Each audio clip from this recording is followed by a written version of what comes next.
नमस्कार दोस्तों, stock market trading में हम आपका दिल से स्वागत करते हैं। देखिए, आज हम जो डिस्कस करने जा रहे हैं, कुछ ऐसे न्यूज़ के बारे में हम डिस्कस करेंगे यहाँ पे, जो आने वाले टाइम में उस कंपनी के लिए परीक्षा की घड़ी कह सकते हो। परीक्षा की घड़ी कहने द सेंस, उस कंपनी 10 तारीख के बाद रहेगी या नहीं रहेगी, और शेयर होल्डर का क्या होगा, सारा सब कुछ इस वीडियो में हम यहाँ पे डिस्कस करने वाले हैं। दूसरा, जो जीडीपी का डेटा यहाँ पे आ रहा है, यहाँ पे गवर्नमेंट ने खुद अनाउंसमेंट किया है। मतलब कि गवर्नमेंट के पीछे देखिए क्या होता है ना, गवर्नमेंट कोई अपने बजट से पहले कोई चीज़ अनाउंसमेंट करती है तो क्या लगता है कि बजट अच्छा आएगा। हमको यहाँ पे बहुत गड़बड़ लग रहा है। गड़बड़ ये लग रहा है कि बजट से पहले जीडीपी का डेटा शो कर देना। गवर्नमेंट क्या शो कर रही है कि भैया टैक्स पेयर फिर से सावधान हो जाओ, हम तुम्हें कुछ देने वाले नहीं हैं। ठीक है, क्योंकि ऑलरेडी जीडीपी का डेटा लो पे जा रहा है। 4 साल मतलब क्या कह रहे हैं, 4 साल मतलब कोविड के टाइम पे जो डेटा था, वो मतलब जो कोविड के टाइम पे जीडीपी रेट था, वही सेम डेटा अभी शो कर रहा है। तो कहने का मतलब यही है कि भाई मिडिल फैमिली वाले सावधान हो जाओ, तुम्हें कुछ मिलने वाला नहीं है। चलिए बात कर लेते हैं वन बाई वन करके। देखेंगे इस वीडियो में, आप देखेंगे government see Indian GDP growth hitting 4 years low at 6.4% in financial year 2025। मतलब 2025 का जो फाइनेंशियल ईयर होगा, वो जो डेटा कह रहा है 6.4। तो इस पर क्या शेयर मार्केट का इम्पैक्ट पड़ेगा, क्या शेयर मार्केट धड़ाम हो जाएगा, क्या शेयर मार्केट का क्या होगा।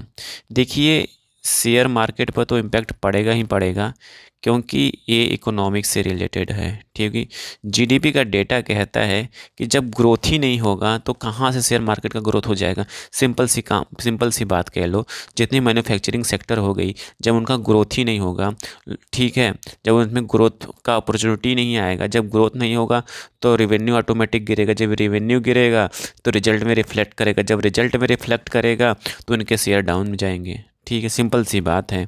ठीक है, तो सिंपल सी बात यही है कि मार्केट में आप सावधान हो जाओ। कहीं आप मार्केट में इन्वेस्टेड हैं, धीरे धीरे एसआईपी मोड में रहो। ठीक है, वेट करो, वॉच करो, फिर उसके बाद इन्वेस्टमेंट करो। जैसे कि आप कल का वीडियो मेरा देखे होंगे, तो कल के वीडियो में ऐसे 5 स्टॉक्स के बारे में डिस्कस किया था, जहाँ पे आपको एसआईपी कर सकते हो, अच्छा खासा मुनाफा भी कमा सकते हो। चलिए बात कर लेते हैं नेक्स्ट न्यूज़ के बारे में, जो है उस कंपनी की जो परीक्षा की घड़ी कंपनी है। मतलब कि सुप्रीम कोर्ट का जो डिसीजन आने वाला है 10 तारीख के, वो कौन सी कंपनी है जिसके वजह से शेयर होल्डर बर्बाद होने वाले हैं, और उनका क्या होगा, उसके बारे में हम डिस्कस कर लेते हैं। चलिए पहले हम आपको थोड़ा सा कहानी बताते हैं।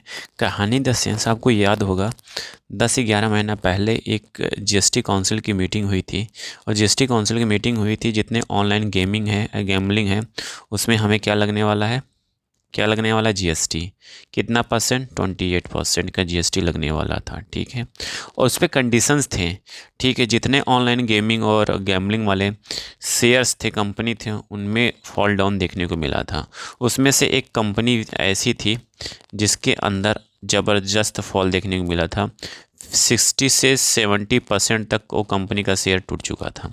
आई थिंक आपको याद आ गया होगा, वो कंपनी का नाम है डेल्टा कॉर्प। उस कंपनी का नाम है डेल्टा कॉर्प जी।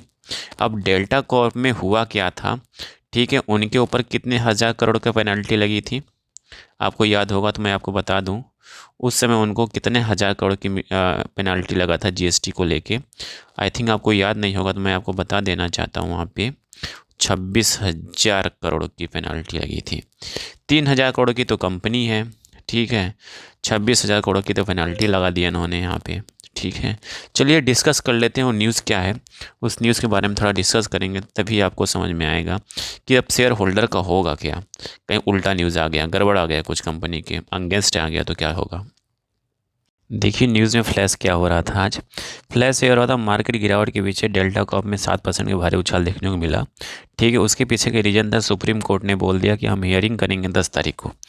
ठीक है, तो इसमें हियरिंग करेंगे क्या, हियरिंग करने से क्या होगा।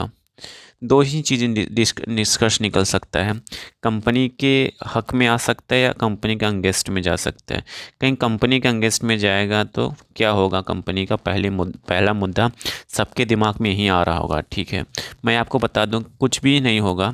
ठीक है, पहला डिसीजन देगा सुप्रीम कोर्ट कि भाई कि जो तुम्हारे ऊपर पेनल्टी लगा है उसे कुछ कम कर दिया जाए। पहला कंडीशन से ये हो सकता है।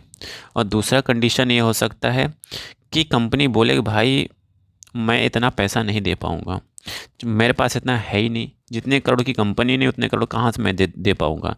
कंपनी दिवालिया हो जाएगी। कंपनी क्या होगा, एनएलसी कंपनी क्या होगा, कंपनी का वो हो जाएगा, क्या हो जाएगा, वो नीलामी होगा। ठीक है, क्योंकि भाई पैसा तो चाहिए गवर्नमेंट को, 26,000 करोड़ कैसे लेगी, बेचेगी कंपनी को, जो बोली लगाएगा जितने का बिकेगी उतने में क्या होगा, कंपनी जीएसटी मतलब गवर्नमेंट ले लेगी। क्योंकि यहाँ पे भाई ओनर जो है जितने की कंपनी रहा होगा उतने ही लेगी ना। अब उसमें होगा क्या, उसमें कंपनी बिकेगी, और जब बिकेगी और जिसके पास जाएगा उसके ऊपर डिपेंड करता है कि उसको कंटिन्यू करती है या डीलिस्ट करा लेती है। यहाँ पे डीलिस्टिंग का भी ऑप्शन हो सकता है। ठीक है, कहीं कंपनी बिकती है तो क्या हो जाएगा, डीलिस्ट हो जाएगी। ठीक है, ये इन्फॉर्मेशन आपको कोई नहीं बताएगा, ना बताया होगा, सारे वीडियो बन चुके होंगे। ठीक है, बट इसमें दो ही कंडीशन था। पहला कंडीशन ये था कि पेनल्टी कम कर दिया जाए और बोल दिया जाए भाई दे दो, सेटलमेंट करो। ठीक है, दूसरा ये हो सकता है कि नहीं भाई हमको नए पैसे चाहिए, तो उसमें क्या होगा, सुप्रीम कोर्ट बोलेगी भाई चलो इसको बेचो, फिर उसके बाद मतलब नीलामी करो, जो उसकी बिडिंग लगेगी, जो उसको खरीदेगा उस पैसे से गवर्नमेंट अपना पैसा चुकता करेगी और बाकी का पैसा ख़त्म। ठीक है, तो इससे क्या होगा, शेयर होल्डर के पास डीलिस्ट होगी, जो वैल्यूएशन से निकलेगा वो मिलेगा पैसा, नहीं तो गया वो पैसा मर जाएगा। ठीक है, तो ये चीज़ें 10 तारीख को ही पता चलेगा कि क्या होगा कंपनी के साथ। बट हाँ, जो इन्वेस्टर है उनको सजग होना चाहिए या बेच आउट करके दिमाग फ्री होके मज़े काटना चाहिए यहाँ पे। ठीक है, क्योंकि पैसे रहेगा आपके पास तो टेंशन बनी रहेगी। ठीक है, आई थिंक सारा इन्फॉर्मेशन आपको समझ में आ गई होगी, तो ज़रूर सब्सक्राइब करिएगा लेटेस्ट एंड जेन्युइन इन्फॉर्मेशन पाने के लिए। यहाँ पे कोई बाय और सेल का रिकमेंडेशंस नहीं है। Thank you for watching this video.